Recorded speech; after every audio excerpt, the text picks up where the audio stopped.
All right, everybody, what's up? Welcome back to another episode of Speak Up Sal. 15. We're getting there. Crazy. Yeah. So we're going to do another episode about fatherhood and keep talking to Chris about what it's like to be a dad, and hopefully I can learn from it. So what do you want to start off with? Yeah, well, I just think it's great, like, when we do these episodes, it really starts to crystallize things for us as being part of the conversation. So, like, Sal and I get done, and then, for the next 24, 48 hours, even the next week, I'm like, oh, we should have said this. Oh, we should have said that. But, like, it definitely, like, drums stuff up. I know, like, one of the meditations I do is, like, you get a subject matter, you get a question, and you basically, like, exhaust everything you know about it. Yeah. And, like, as you do that, like, it starts to bring up fresh insights and new ways of thinking about it. So I kind of see what we're doing here in a similar light. So I think I felt the same way with the unknown, especially after recording my own episode 3 times. I was like, I feel like I've been talking about this all week. Yeah. Yeah. The deep dive. Oh, yeah, deep diving. So one of the things that came up for me that I think is maybe like the most important thing for me as a father is really fostering and seeing our kids' uniqueness, like really seeing who they are. And having taught tennis for the last 15 years and seeing sports and the education system get more and more competitive, so often I see parents come in and they want their kids to be this person that their kids aren't. Maybe their kids are... And they don't want to be it either. Yeah. Yeah. Maybe their kids are like soft and sweet and gentle, and they're like, we want you to be this fierce competitor. And I'm like, that's just not who they are. Like, so part of the systems of oppression, because they're built under this worldview of competition and separateness and control, part of the systems and how they operate are through conformity. So to be aware of that, and then to try to not impose that or bring that into our kids' lives, especially at an early age, but like to really try to see them for who they are. And a lot of times it's these quirks, these nuances, the weird stuff that is where their gifts lie, that if we can foster, like, your kid wants to do, like, you're like, oh, your kid wants to do fencing or gymnastics, like something that's like unusual, right? Usually we don't have the aperture to know where that's coming from or why, but then it leads to something else. And like, so sometimes these like roots of desire from a young age, when we foster them and encourage them, they lead to something else later that we didn't really see. And when we thwart that, or when we think we know best, a lot of times we're stifling their creativity. Told them back. That's funny that you say that. The weird thing I did growing up was this. I did all the video game editing and all this stuff that nobody ever wanted me to do or told me to do or thought it was a good idea. And now here I am a decade later doing a podcast, and it's been going well. So yeah, I feel like if you help support them find that creativity and find what they like to do, they're going to be so much better at what they're doing. Yeah. Especially if you motivate them to time into it. And even before the kids are born, like, the parents start to have these images of like, the athlete, the star athlete, the star pupil, the president, like all the like rich and famous, like, and those are thought forms that are products of the system. Like, and if we also want our kids to be happy, right, then the question is that what's going to make them the impression and going to make them happy? Yeah, so or is it going to make the parents happy? Yeah.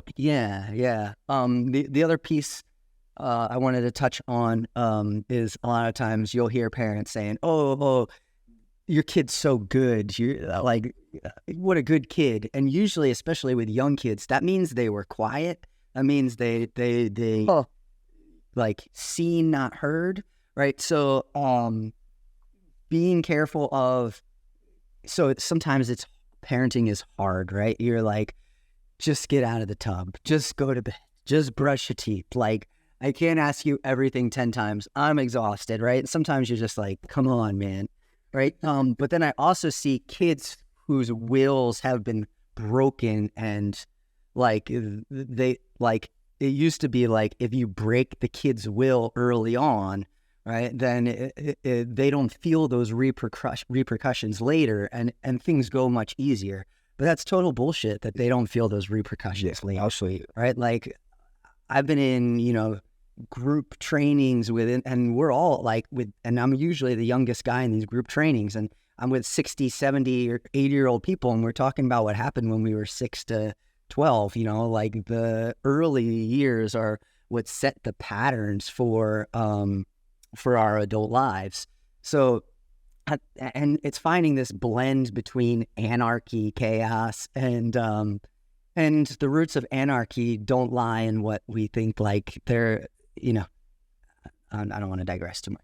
Anyways, finding this blend, because if your kids never listen to you, right, it's frustrating, and there's a lack of balance in the family unit. And so, I truly try to express to my kids that like I want to give them as much freedom to make their own choices, to have that felt sense that we're for their own creativity and want to nourish that.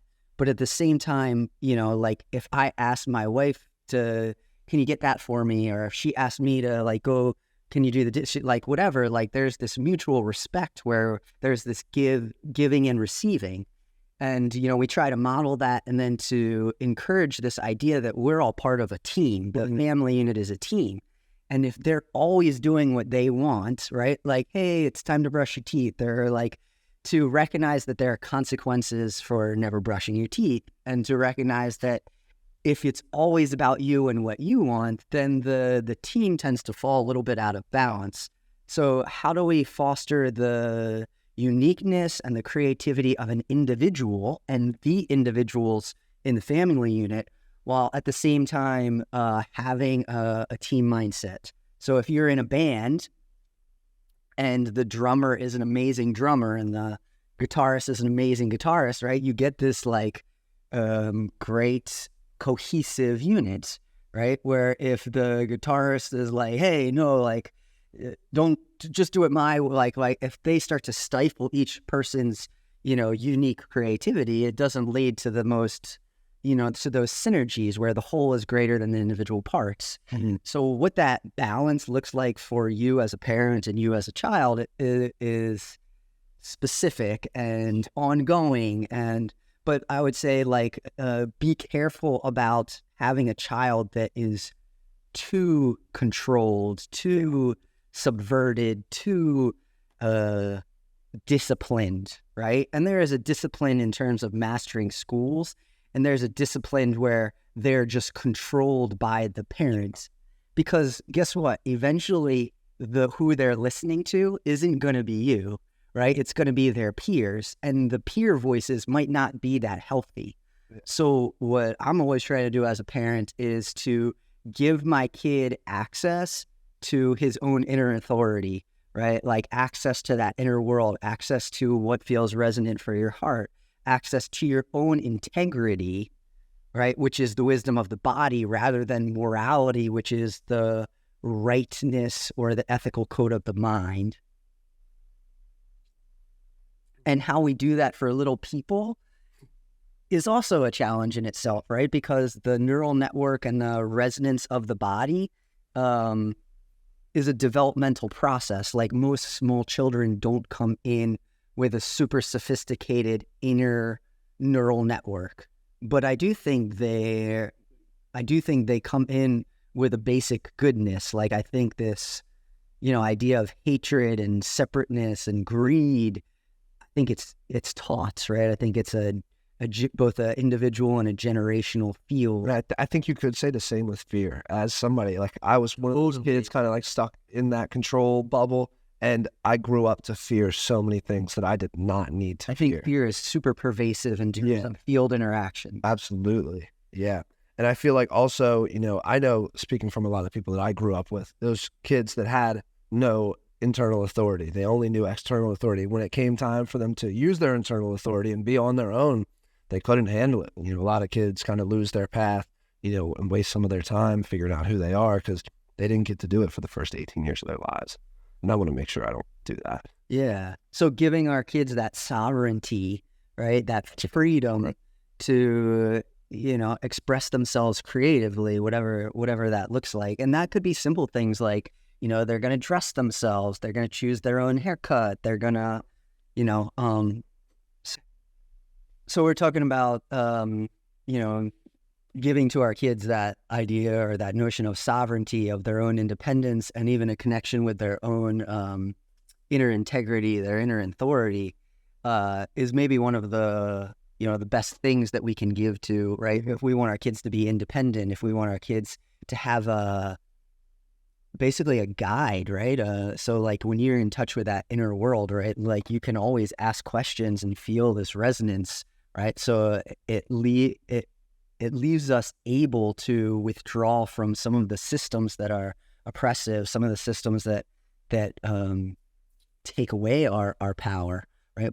So the inner authority is, in my mind, like first and foremost, it's primal to be able to live that sense of joy and well-being. And the most important thing, or the most important way I feel like we help our kids find that inner authority is through ritual and ceremony. So having ritual and ceremony as the ways we tap into that liminal space, that presence, that more than physical, the spirit and the spiritual, the essence of things, like to be able to find depth. So one easy way is saying grace at meal times. And I know when my wife and I say grace, there's like this process of aligning first, right? Like you find your spine, right? The spine being the bridge between how we bridge heaven and earth, like earth below us, heaven above us. That's that alignment. So like when we sit down to say grace, before any words come out, we kind of align, and sometimes there's like and you're like kind of moving energy through your body, and like kind of as it moves through, like that is how you kind of like find that like alignment. And then to like speak from this place of presence. So it's not like, we bless this food, all right, let's eat, like, That's the change I'm going to have to make. So there's one thing to say the words, and there's another thing to get into a space that is that connected, liminal, that deeper space. And even if my kids aren't, they're witnessing it, right? And to witness it is a field interaction. So as they're witnessing my wife and I get into this space, right, their fields are interacting with my fields, and that's through a sort of osmosis or a modern day Shakti pot, right? There's like this field interaction that teaches their field how to tune in. So the more ways we can, we do, my wife's herbalist, and she's making different potions. So we have the dream potion. So before we go to bed, I pour my son a dream potion, because he's been having, this will be a good segue into the next point, but he's been having some nightmares or some dreams that he doesn't like. So we have this dream potion, and we pray over the dream potion, and I like that. We pray for, spirit and his guides and the water and the herbs that are in the potion to make his thoughts and his dreams more sweet and softer and lovely. And it's just a way of being intentional. It's a way of connecting to our guides and the non-physical, a way of like starting to manifest, but just the more ways we can have these habits and routines for connecting in these deeper ways. And I like how you kind of touched on the other end of it, where you're just kind of reciting it, right? Or just saying it. That to me kind of feels like an external authority kind of telling you to do it. And all that you folks, it's empty. It's just sitting there saying it. I had to say a prayer before every class, 7 periods a day for 4 years. I just blurted it out 95% of the time. I wasn't tapping into my internal authority. I'm so glad your kids do that. So I got to make sure I, apply that to my everyday life. Yeah. And back to the I still think the best thing we can do is model, right? Yeah. The more you're tapped in, right? The more they see what it's like to be. Yeah. The book that I did in the The Daily Dad. That book says lead by example. It's the best way, one of the best ways to parent. Instead, don't just sit there and tell them what to do. Like, hey, don't touch that. It's hot. Don't do this. These are all things that are bad. But then they see you do it. When they get on their own, they're going to do all those things. I mean, that's what I did. So yeah, I got to lead by example. And then when I was talking about my son sometimes having nightmares, it brings me to my next thought, which is like being really aware of the images that we present to our kids from a really young age, because they're so impressionable. So like with my son, we let him watch, he would only have maybe half an hour of TV a day, but the TV that we let him watch, sometimes it was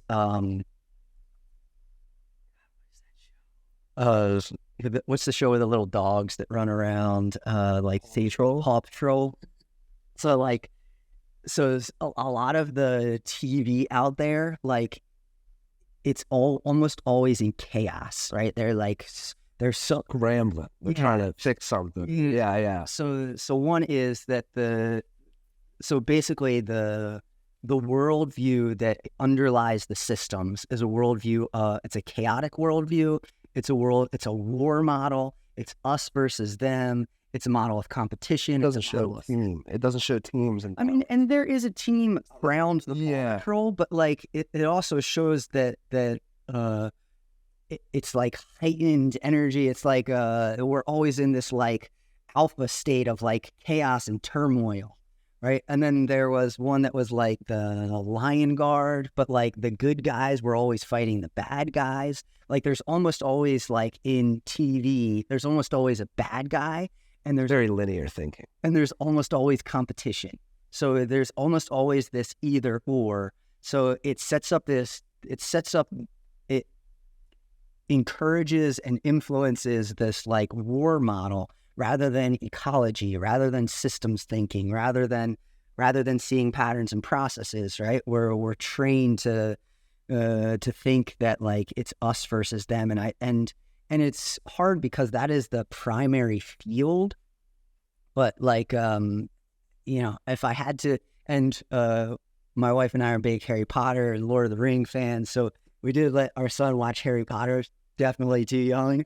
And so that's why he still has nightmares about the trolls. Oh, no. So the images that we watch from our daily experiences and a lot from screens are the fuel for our imagination, which is the way we dream. It's the way we create.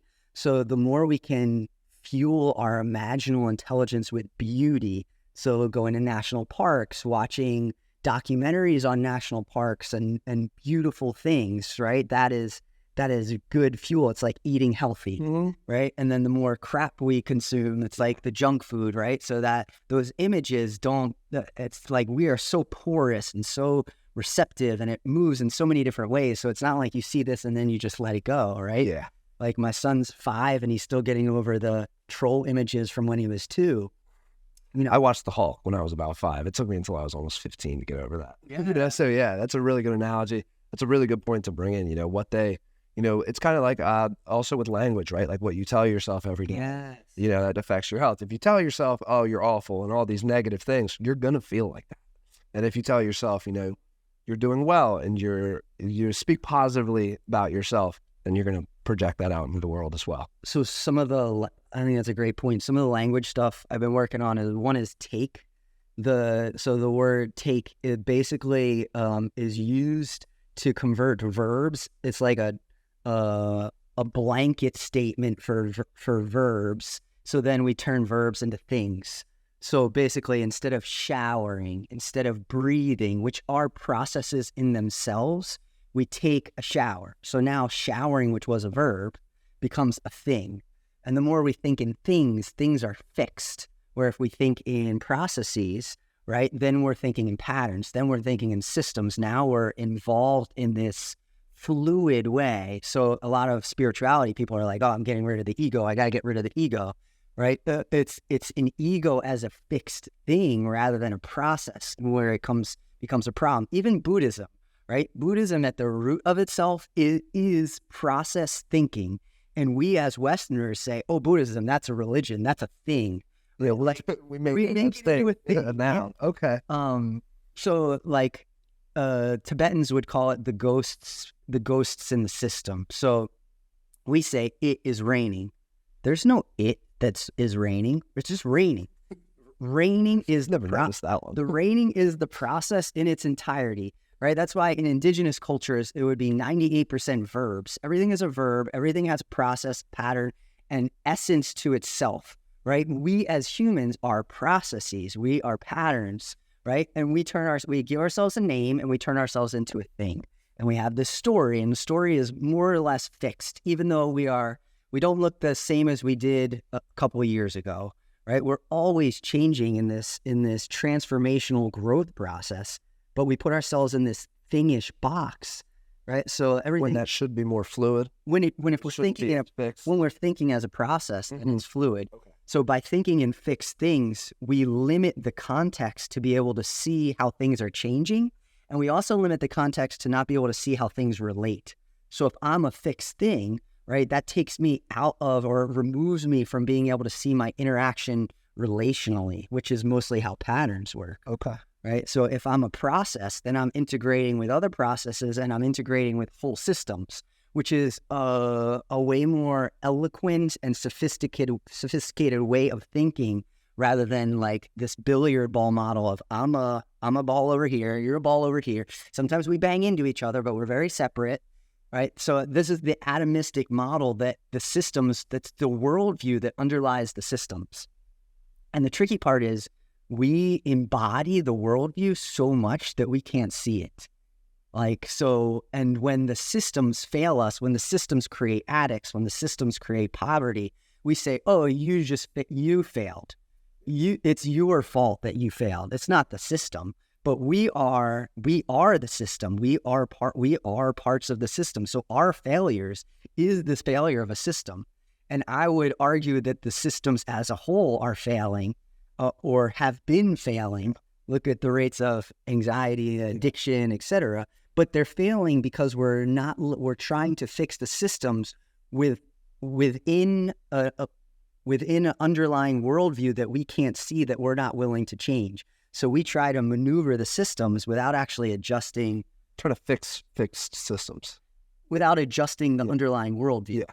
And to adjust the underlying worldview, we basically have to say, like, we have to go into the unknown. We have to say, I don't know what's next. I don't know how this is going to look. So one example would be, I went to the dentist the other day. They told me I had 5 cavities and it's going to be $2,000 to fix it. So I'm like, okay. I'll come back in a few weeks. So then I get home and I start pulling cards and it was like, should I do this? And I got to know. And I'm like, should I go see another dentist? I got to know. And I'm like, should I just see if I can heal it myself or let Grace heal it or just kind of ignore it? And I pulled the sun, which is like a huge yes card. That's what we pulled. So I'm like, okay, do I need to use herbs? Do I need to like get into my mouth in a somatic way and like feel it restructuring? Or do I just have to have this trust that the body naturally moves towards wholeness and integration, that I don't need an external authority to fix it for me?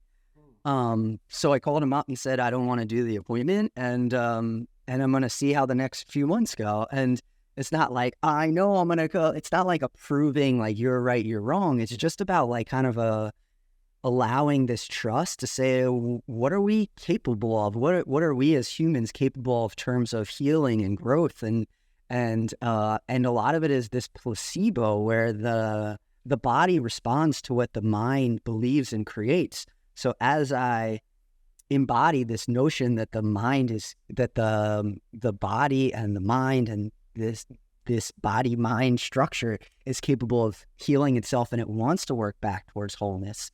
Now, so the question is always, what's in the way of our healing and our wholeness? So maybe I need to stop smoking cannabis. Maybe I need to watch my sugar intake in order to help facilitate the healing of my mouth. Maybe my dentist just wants a new boat and my mouth is fine, right? Like, all of these are possibilities, right? The question, and the question is, like, do I trust my cards, my inner guide, my spirit guides enough to not go the mainstream route? My friend that is in dental school is going to lose his mind over this episode. And maybe I go back to the dentist in 6 months and they're like, hey, shit got a lot worse. You need a root canal. But like that's like, then why would my cards have told me to go this route? Right. Like, so some of it is this greater trust. And if I do go that route, then there was some learning. So there's always learning to be had. One of the ways we get conditioned that is this, that there's a right answer and there's a wrong answer. We go to school, we take tests. If you don't get the right answer, like you got it wrong. So we think that life is set up that way. If we don't get the right job, if we don't get the right spouse, but my understanding and my experience is we're always being led into learning exactly what we need. So if we go left, we're going to learn. If we go right, we're going to learn. And what keeps us stuck and fearful is the idea that we're going to get it wrong. So like getting out of this right, wrong, either or mentality and just say, it's a learning universe. It's a loving universe. The universe of which we are a part and we are whole is encouraging that learning, that loving all the time. So the more we can trust in that. Yeah. And I see, to relate that back to like parenting, I see all these things on my Instagram feed now that are like, don't say this to your kid, say this to your kid instead. So the example I think of is little kids climbing up this tiny little rock wall and then say, instead of saying, hey, be careful, or like, don't fall or something like that, you know, you would say, what's your plan? Where's your next step? Would you consider going here? Right. Love it. So it's like, even if they make that wrong step, rather than negative. Yeah. If they make that wrong step and fall on the mat, they learn more from you telling them, hey, get off that wall.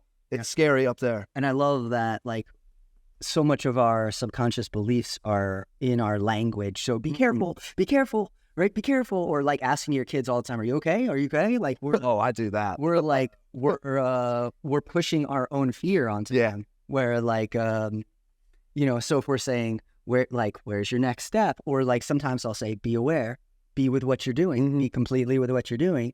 But like, I do feel like we're way more intentional or aware with our language nowadays than we were when I was growing up and maybe you were growing up.